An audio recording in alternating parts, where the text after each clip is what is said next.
तो आइए शुरू करते हैं। क्लास 7 है और विषय ज्योग्राफी। आज का टॉपिक होगा वायु, जिसको हम लोग हवा भी आम बोलचाल की भाषा में हवा भी कहते हैं। अंग्रेजी में आप लोग इसको एयर कहते हैं। तो प्रश्न होगा ये वायु क्या है, वायु कहते किसे हैं? तो हमारे पृथ्वी के चारों ओर, हमारे पृथ्वी के चारों ओर, पृथ्वी हमारा गोला है, गोल पृथ्वी के चारों ओर वायु की क्या है? चादर।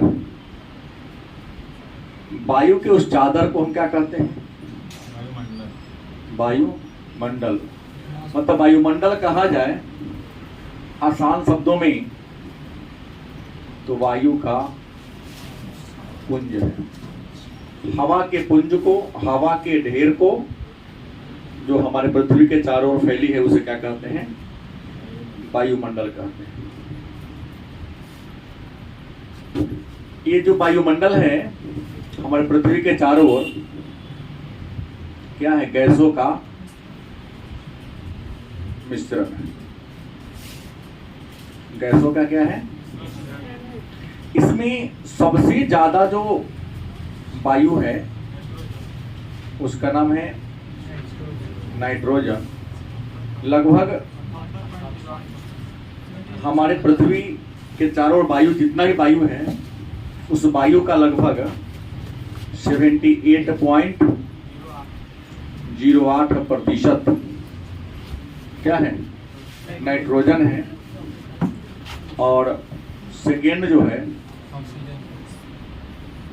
ऑक्सीजन है और इसका अनुपात है 20.90 या कहीं कहीं 8 भी कर देता है, लगभग 21 कर देता है। ये दोनों मिला करके लगभग हमारे वायुमंडल में विभिन्न प्रकार के गैसों का मिश्रण है। वायुमंडल का 99% भाग नाइट्रोजन और ऑक्सीजन के मिलने से बना है। इसमें और भी है लेकिन तीसरा सबसे ज्यादा है CO2 0.003%। ये कार्बन डाइऑक्साइड की मात्रा है। इसके अलावा हीलियम, ओजोन, आर्गन, हाइड्रोजन। इसके अलावा कौन है? हीलियम, ओजोन, आर्गन और हाइड्रोजन। याद रखेंगे कि वायुमंडल में यही गैस है ना? हमारे वायुमंडल में जो गैसें हैं nitrogen, oxygen, carbon dioxide, helium, ozone, argon और हाइड्रोजन।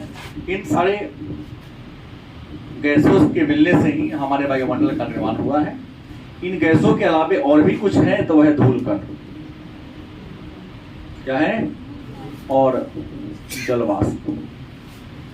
धूलकण और जलवाष्प भी हमारे वायुमंडल में क्या है? मौजूद है। इसमें हमने कहा कि सबसे ज्यादा मात्रा में हमारे वायुमंडल में पाया जाने वाला गैस कौन है? सेकेंड कौन है? ऑक्सीजन। तो मानव जब सांस लेता है, मानव जब क्या लेता है? सांस लेता है, तो सबसे ज्यादा क्या लेता होगा? नाइट्रोजन लेता है। जो ज्यादा रहेगा उसी को हम खींच पाएंगे। लेकिन नाइट्रोजन हम लेते जरूर हैं लेकिन वो हमारी फेफड़ा तक पहुंचता है। मानव के लिए नाइट्रोजन उतना जरूरी नहीं है। हमारी फेफड़ा उसको पुनः क्या कर देती है? लेते जरूर हैं लेकिन फेफड़ा उसको हमें क्या कर देती है? बाहर कर देती है कुछ देर रखने के बाद। और तो कहेंगे जब इंसान लेता जरूर है लेकिन वापस कर देता है तो नाइट्रोजन की आवश्यकता किसे है? तो पौधा को है। मानव जो छोड़ देता है उसे कौन स्वीकार कर लेता है? पौधा। मानव के लिए जरूरी गैस कौन है? ऑक्सीजन। ये मानव के लिए जरूरी है क्योंकि इसे प्राणवायु के नाम से क्या करते हैं, जानते हैं। ये जीवन के लिए ज्यादा जरूरी है। लेकिन प्रश्न है, पौधा नाइट्रोजन को तो लेता है, तो जब मानव नाइट्रोजन को लेता है फिर उसे छोड़ता है तब लेता है। तो वायुमंडल में नाइट्रोजन की मात्रा जब ज्यादा है तो वायुमंडल से पौधा नाइट्रोजन को स्वीकार नहीं करता है। क्यों नहीं? तो नाइट्रोजन को सीधे स्वीकार करने की, एक्सेप्ट करने की क्षमता पेड़ पौधा में पाई नहीं जाती है। ये नाइट्रोजन जो वायुमंडल में मौजूद है, सबसे अधिक मात्रा में मौजूद है। ये दलहनी पौधा के जड़ में जो गांठ होता है, जैसे पौधा के जड़ में ऐसे आप देखेंगे तो कहीं कहीं पर गांठ होता है। मतलब जितना भी दलहनी पौधा उसको अगर आप जो उखाड़ेंगे तो देखेंगे, मसूरी हो, खेसारी हो, बगला हो, गांठ होता है। और जकरा जड़ होता अलग बात है, हम जड़ नहीं पढ़ा रहे हैं।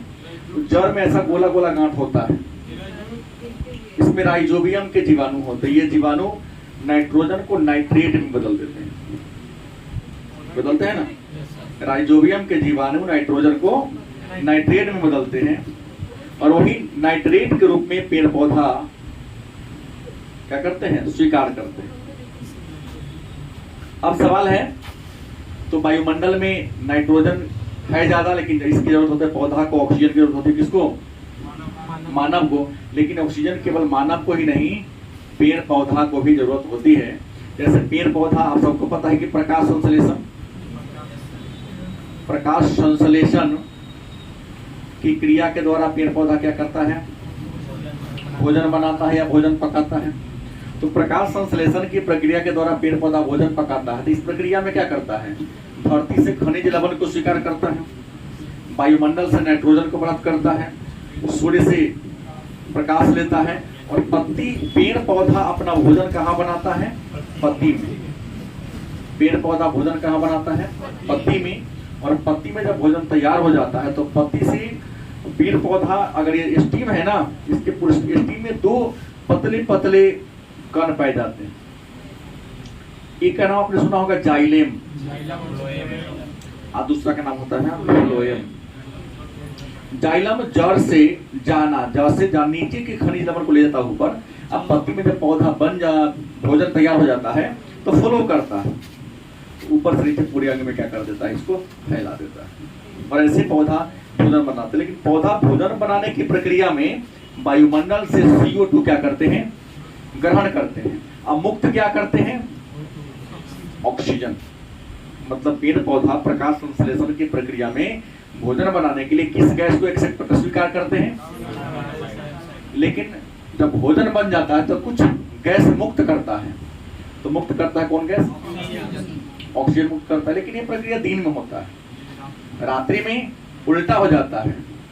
पेड़ पौधा भी जीवित रहने के लिए रात्रि के समय चूंकि सूर्य का प्रकाश मिलता नहीं है, तो जब सूर्य का प्रकाश उसे मिलेगा नहीं तो भोजन बना नहीं पाएगा, तो भोजन नहीं बना पाएगा। लेकिन सांस तो भी लेता है, उसे भी जीवित रहना है, तो अपने आप को बचाने के लिए रात्रि में क्या ले लेता है, वो ऑक्सीजन। और पेड़ पौधा भी रात्रि में क्या छोड़ता है, CO2 छोड़ता है। इसलिए कहा जाता है कि रात्रि के समय में पेड़ पौधा के नीचे सोना स्वास्थ्य के लिए काफी हानिकारक होता है।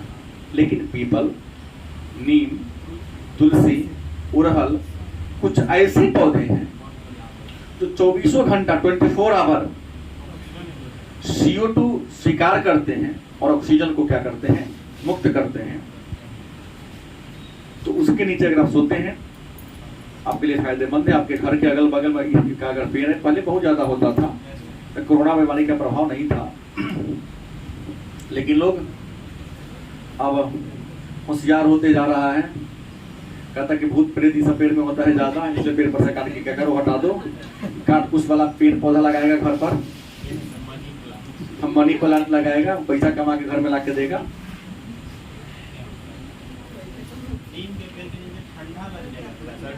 हाँ, नीम क्योंकि वह ऑक्सीजन ही मुक्त करता है, CO2 हमेशा स्वीकार करता है, ऐसा इसलिए होता है। अब प्रश्न है कि ये तो स्थिति हमारे वायुमंडल इसकी है, क्या हो गया, वायुमंडल के बारे में। अब सवाल आता है वायुमंडल की संरचना कैसी है। वायुमंडल की संरचना माने क्या होता है, बनावट।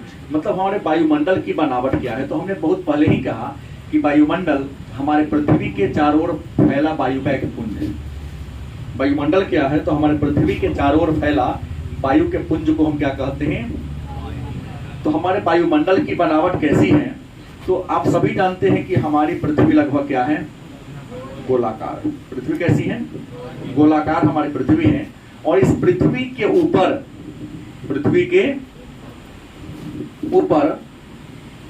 वायु की 5 तह है, वायु की 5 परतें हैं। वायु की कितनी परतें हैं, 5 परतें हैं।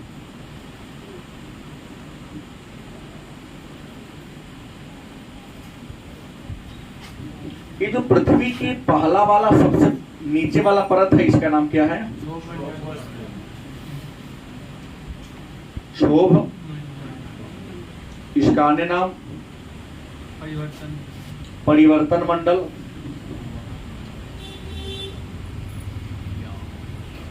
या संवहन मंडल, अंग्रेजी में ट्रोपोस्फीयर। तो पृथ्वी की जो बाद पहली की जो परत है, उस पहली परत का नाम क्या है, क्षोभ मंडल। क्या नाम है, क्षोभ मंडल इसका नाम है।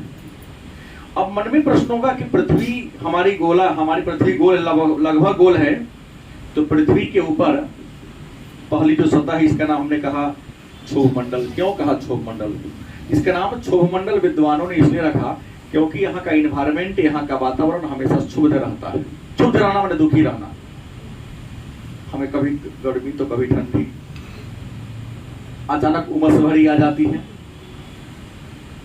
इसका दूसरा नाम परिवर्तन मंडल है। तो जितने भी वायुमंडल में बदलाव हो रहे हैं, ठंडी हो, गर्मी हो, वर्षा हो, बिजली का कड़कना हो, जो भी मौसमी बदलाव होता है, वे सारे मौसमी बदलाव इसी परिवर्तन मंडल में देखने को मिलते हैं। उसी परिवर्तन मंडल में देखने के मिलता है।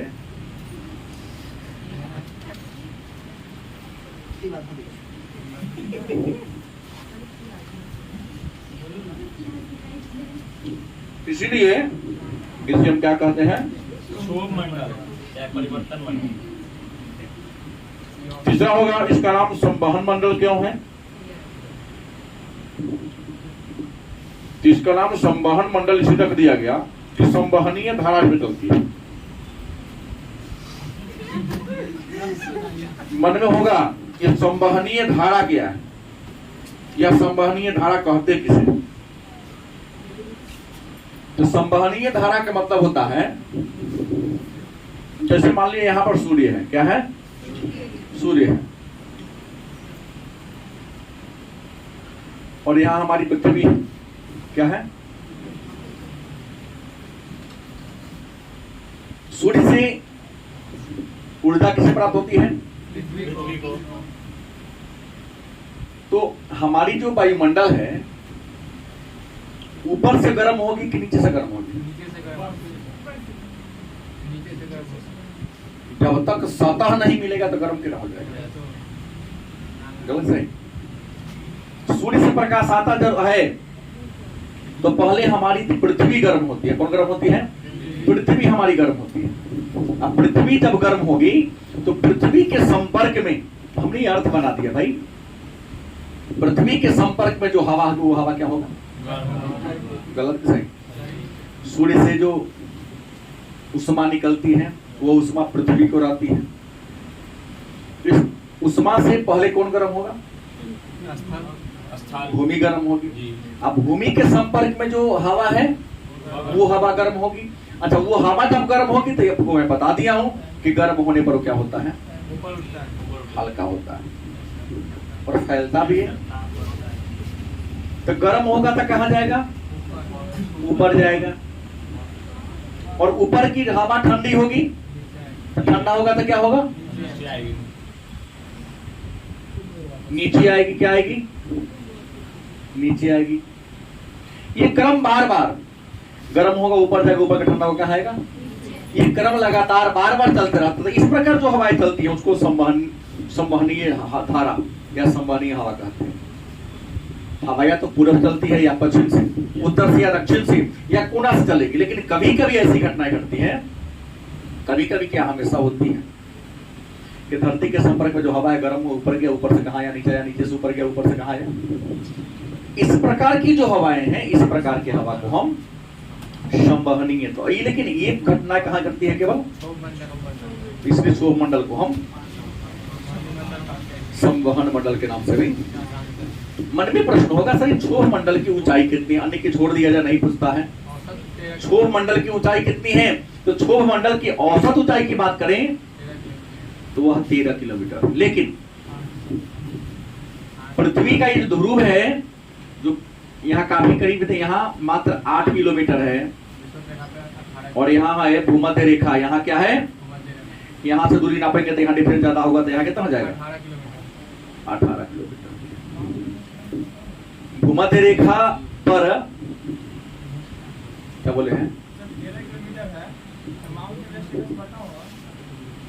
कौन किससे बड़ा होगा, 9 किलोमीटर में कैसे बराबर होगा, वहां से बहुत ऊंचा है। अरे भाई ये तो हमने माना क्या रेखा है ना, कोई खींचल थोड़ी ना है। और माउंट एवरेस्ट का अक्षांशीय विस्तार देखिए यहाँ है, अब बात ध्रुव की हो रही है।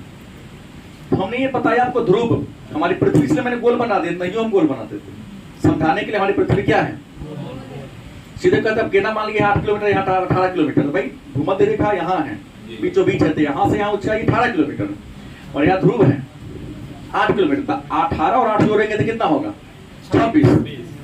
तो औसत निकालिए ना, औसत का फॉर्मूला जानिए रहे हैं, समंकों का योग बटा समंकों की संख्या। 18 प्लस 8 26 भागा 2 एवरेज।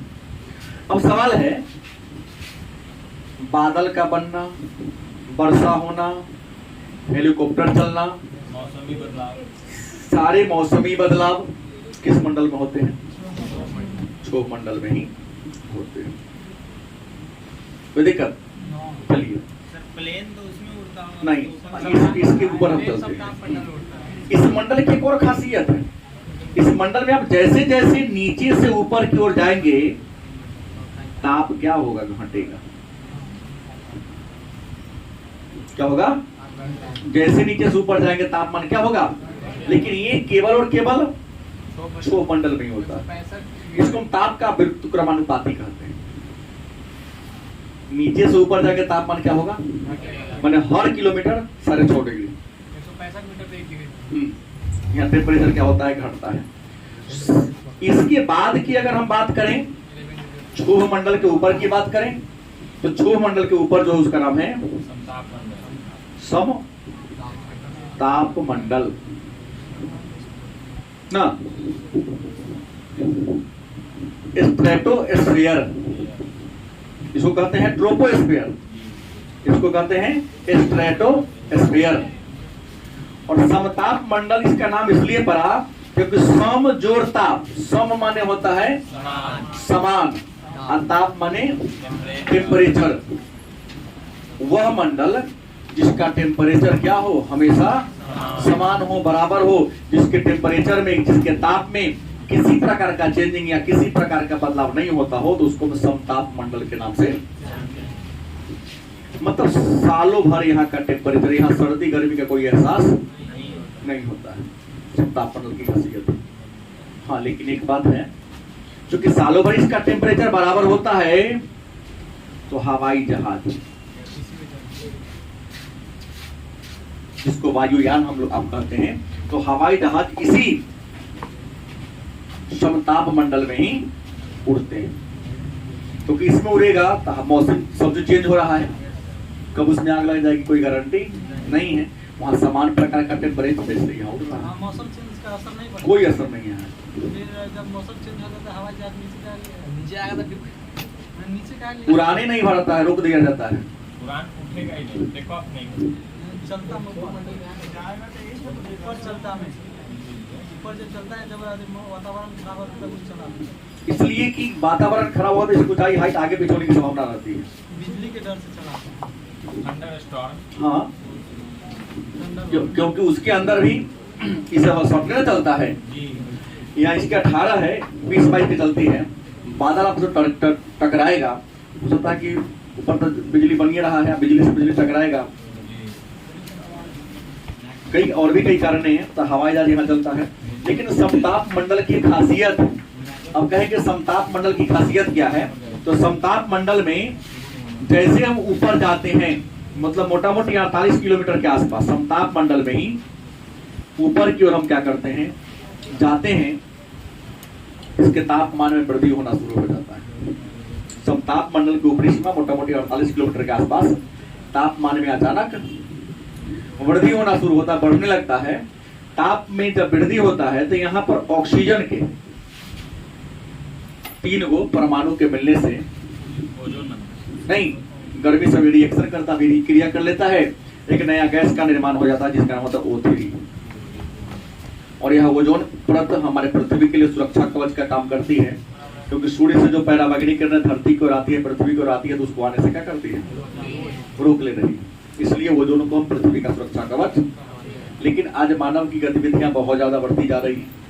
इतनी हमारी और आपकी गतिविधि बढ़ गई कि जीवन को भौतिक बनाने, सुखमय बनाने के लिए, आसान बनाने के लिए क्या 4 पंप कल नहीं चलाएंगे, मोटर चालू करना बड़ी बात नहीं है, फ्रिज में बोतल को रख देंगे, ठंडा होकर बाहर लेकर पी लेंगे। लेकिन फ्रिज में ठंडा करने के लिए पहले मीथेन नामक गैस का प्रयोग किया जाता था पहले के समय में, लेकिन आज CFC क्लोरोफ्लोरोकार्बन का भी यूज कर रहे हैं।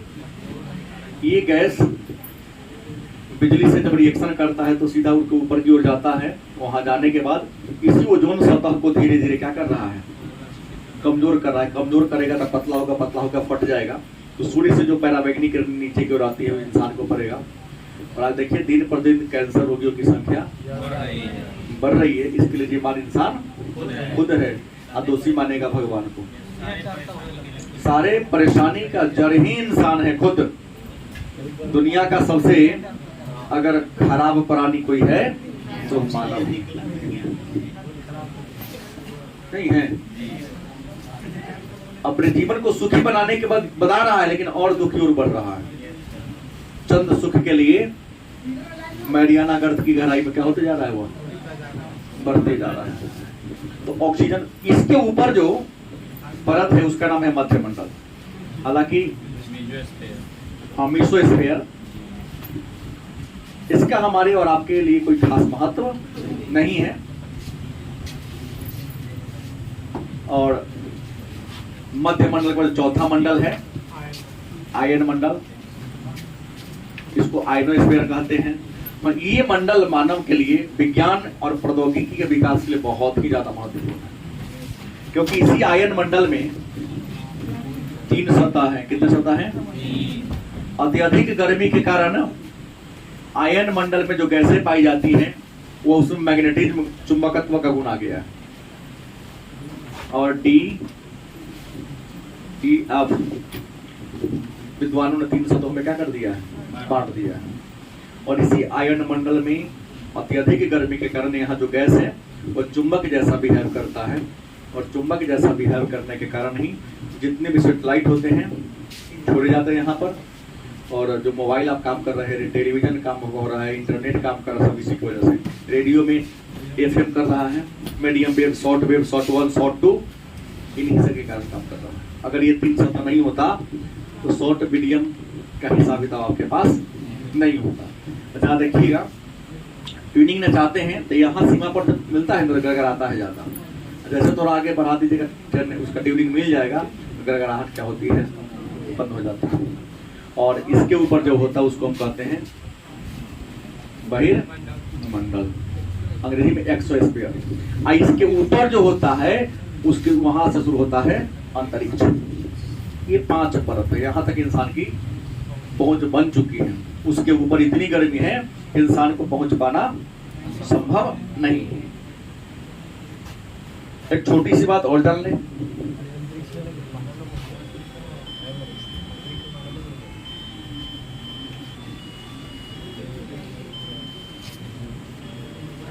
हालांकि आप लोग इस बात को पहले ही जान रहे हैं, मौसम और जलवायु नाम सुने होंगे, मौसम व जलवायु। दो बातें हो गई कि मौसम क्या है। नहीं, यहाँ लोग आते जाते सर मौसम बहुत बेईमान है। बेईमान का है तो गर्मी तबाह कर दिया। मतलब दिन प्रतिदिन, हर मिनट, हर घंटा हमारे अगल बगल के आस पड़ोस के वातावरण में जो बदलाव हो रहा है, उसी बदलाव को हम कहते हैं। मतलब अभी यहाँ खूब गर्मी पड़ रही है, आधा घंटा के बाद क्या होगा ना हम जानते हैं ना आप जानते हैं। जानते हैं? नहीं जानते। तो हमारे आसपास के क्षेत्र में क्षण प्रति क्षण, घंटा प्रति घंटा या दिन प्रतिदिन जो बदलाव हो रहा है, उसी बदलाव को हम मौसम कहते हैं। और एक लंबी अवधि में 20 वर्ष 30 वर्ष में हमारे वायुमंडल में जो क्या होते हैं, बदलाव होते हैं, जो चेंजिंग होता है, उस चेंजिंग को कहते हैं। तो मौसम एक क्षणिक की घटना है, अल्पकालिक घटना है। जलवायु दीर्घकालिक घटना है। मतलब अल्पकाल में हमारे वायुमंडल में, हमारे वातावरण में जो बदलाव होता है, उसको हम क्या कहते हैं। अभी गर्मी है, तूफान आंधी आएगा, फिर मौसम को ठंडा देगा। उस जलवायु नहीं ठंडाता है, वो मौसम ठंडाता है। और एक दीर्घकाल में हमारे वातावरण में जो बदलाव होता है, उसको हम क्या कहते हैं, जलवायु के नाम से जानते हैं। तो मौसम जलवायु को जान लिए। इसमें और बातें हैं टॉपिक में, जैसे तापमान को पढ़ना है, वायुदाब को पढ़ना है, पवन क्या है और पवन के प्रकार कितने हैं, इन चीजों को पढ़ना है, जो कल देख लेंगे।